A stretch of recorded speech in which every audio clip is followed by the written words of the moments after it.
Buenas y bienvenidos al campus de la Universidad Francisco Marroquín. Hoy tenemos el placer de contar aquí, en este campus, con la profesora Caterine Flores Pinilla.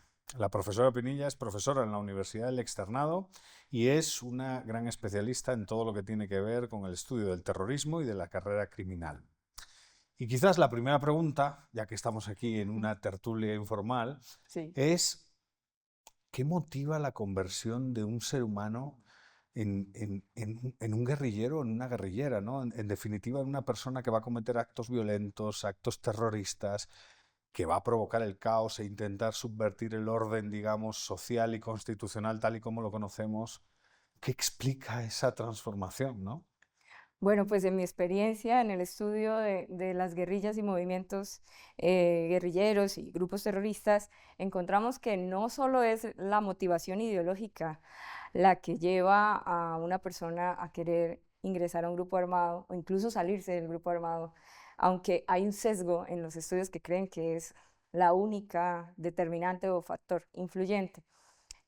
Hay personas que en entrevistas y en trabajo cualitativo ha destacado que no sabía muy bien a qué se dedicaba el grupo armado, pero que ingresó por cierto incentivo económico o porque sus amigos hacían parte del grupo armado o porque un familiar o porque el contexto los llevó a eso o simplemente deseo de manejar armas, un bajo autocontrol. Entonces hay múltiples variables y considero que es muy enriquecedor ver ese tipo de variables desde el punto de vista criminológico que ha hecho un trabajo de más de un siglo en estructurar cómo estudiar cualquier carrera criminal de cualquier delito, ¿no? Entonces, hay carreras criminales que son motivadas simplemente por incentivos. Y en esto tenemos desde la economía un premio Nobel, la teoría económica del crimen de Gary Becker, que nos aporta bastante para entender cómo los incentivos pueden motivar a cualquier persona a convertirse en un delincuente, y en este caso en un terrorista o en un guerrillero. La oportunidad también, Felson y Clare, pero también otro tipo de teorías como el aprendizaje social, más del lado de la criminología. Ronald Ackerson nos dice, son las creencias, pero las creencias no llegan a la mente humana y a la racionalidad de una manera espontánea, sino que llegan por amigos, por asociación diferencial, es decir, por el contexto, por esos modelos de imitación que tiene cercano el individuo. Entonces el aprendizaje social nos ayuda mucho a entender cómo las creencias influyen y cómo se forman las creencias, algo que también desde el neoinstitucionalismo y incluso desde las ciencias sociales se ha enfatizado mucho, ¿no? Cómo se forman las creencias. Hayek también nos hablaba mucho en su orden sensorial de cómo se forman las creencias, y eso nos da un poco de margen a estudiar las motivaciones y la mente humana que hay detrás de esa decisión. Y por último, variables enteramente psicológicas, tanto rasgos de personalidad como formas en que el individuo proyecta su vida, su identidad, su autoestima, la sensación o sentimiento de autoeficacia y demás también influye en la decisión de insertarse o desistir o abandonar una carrera delictiva. Entonces, en esa vía son múltiples y enriquecedores enfoques los que podemos tener en cuenta y dejar a un lado o al menos complementar el enfoque únicamente desde la ideología como determinante. Sí, no, honestamente tengo que decir que el tema de reconocer las limitaciones de la ideología como factor explicativo para la conversión de una persona me alegran, ¿no? Porque claro, evidentemente no somos como una especie de robots a los que nos insertan un chip con un sistema de creencias que respetamos a cabalidad, ¿no? La vida es compleja, pero claro, al mismo tiempo y con base en lo que acabo de decir, claro, es muy complejo estudiar entonces el fenómeno y en cierto sentido todos los enfoques sufren de limitaciones.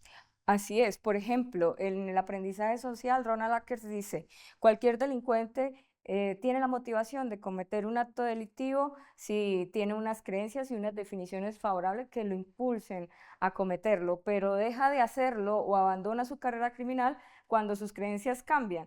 Pensaríamos entonces que hay que hacer un trabajo de desideologizar a América Latina o a esos puntos o focos de ideología y de justificación de la violencia como método de cambio político. Sin embargo, se queda corto, no es únicamente la ideología, hay gente que simplemente quiere crear una nueva identidad y ya no ser la máscara o ser el uniforme que portaba en las FARC, en el ELN o en el Frente Sandinista. Entonces quieren otro tipo de vida, no quieren ser el alias. Entonces, esos son variables enteramente psicológicas. ¿Quién soy? ¿Cuál es mi identidad? ¿Y qué quiero hacer con mi proyecto de vida? Y esta es una pregunta quizás alocada, ¿no? Pero bueno, Sí, aquí sí, estamos, aquí sí. en la UFM nos gusta Adelante. explorar y aventurarnos, ¿no? En función del movimiento que estemos estudiando, porque obviamente no es lo mismo las FARC que el IRA, ¿no? Y en función de las condiciones económicas originarias de las que parte, digamos, el futuro o la futura guerrillera, ¿importa más un enfoque u otro a la hora de explicar su transformación? Es decir, a lo mejor una cuestión de incentivos y de renta en un país pues, donde hay más escasez y una cuestión más a lo mejor de identidad o de obsesión con una identidad nacional o de otro tipo en otros lugares. ¿Cree que va por ahí o no? ¿O la idea es mezclar todos los enfoques e intentar hacer un paquete explicativo utilizando todas las herramientas con las que contamos?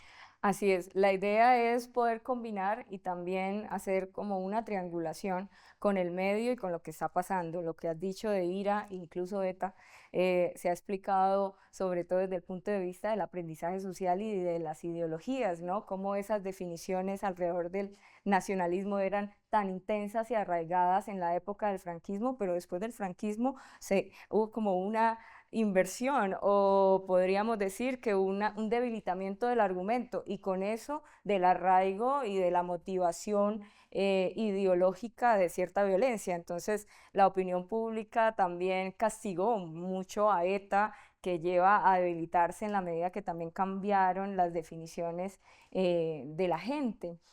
Sin embargo, ETA tiene un contexto económico muy diferente a lo que puede tener un contexto como el colombiano en Centroamérica, y IRA también lo tenía. Entonces, unas variables pueden ser más intensas en unos contextos que otros, y esa es la labor y el reto del investigador. Tener la información, saber que existe material, herramientas científicas para verlo desde una perspectiva multidimensional y no quedarse sesgado solo a una sola tesis.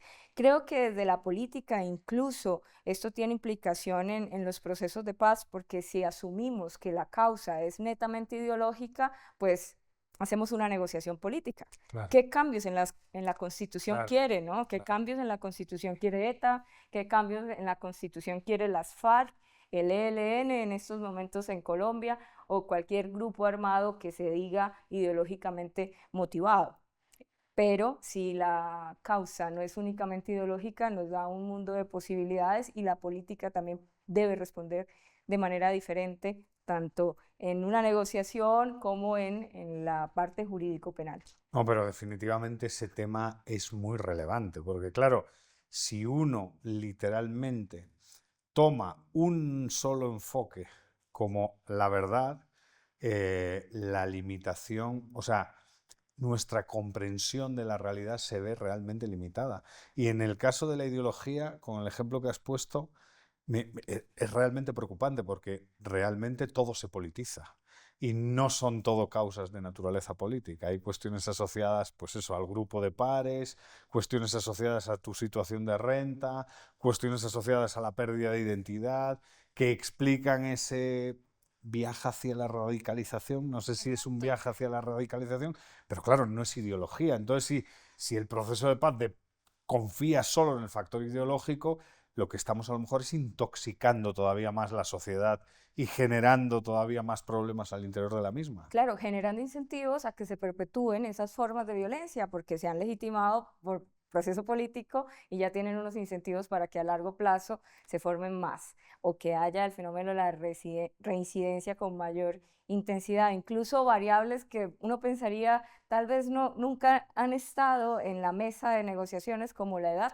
o el género de quienes hacen parte de esas tropas de guerrilleros o de terroristas. Entonces, si la persona que decide ingresar a un grupo armado es un niño o una niña, adolescente, seguramente tiene unas motivaciones muy diferentes a si es un adulto, un universitario en los años 70 o 60, o definitivamente alguien, un campesino que está defendiendo su tierra, como parece ser que se ha fundamentado muchas guerrillas en los años 49, 50 en América Latina. Pues qué decir, o sea, ha sido una conversación muy sugerente, llena de autores y llena de líneas de investigación, pues para todos aquellos que estén interesados en esto, en estudiar ese viaje hacia lo ilícito, ¿no? Muchas gracias, profesora, muchas gracias, Kate, por todo Muchas lo que gracias. nos aportas. Un Hasta la placer. próxima.